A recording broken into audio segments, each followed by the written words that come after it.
大家好，我是瑞克。机车的液晶萤幕仪表板坏了，我们只有换整个仪表板的一个选择吗？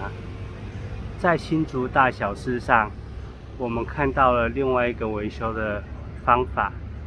今天我们就是要去测试这个维修的方法。在不更换整个仪表板元件的时候，其实我们也是可以修好机车的萤幕，让显示再恢复正常。我目前的机车因为都是停在户外，然后经过一段日晒以后，它的偏光板已经失去效果了，甚至上面的塑胶都已经有脱模的现象。所以我们现在来去竹师那边，跟他约好来去竹师那边进行维修的工作。那我们就出发吧。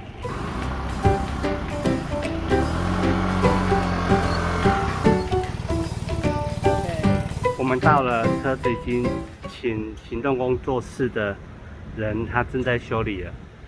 那他是跟我们约在一个户外的场地，在土地公庙前的广场。那我们等一下来看修后的感觉了。先去吃个早餐。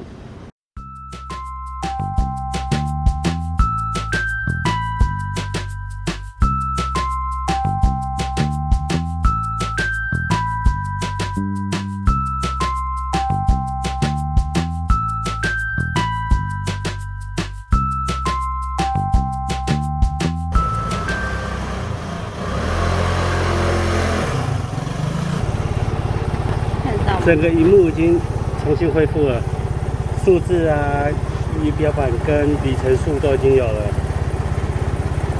那后续的介绍我们回去再慢慢的说。我们先回家咯。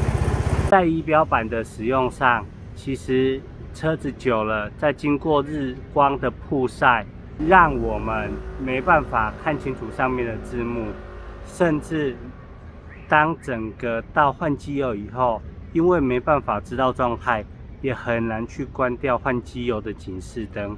透过简易的维修，不用换掉整个机车的控制面板，你也可以恢复它。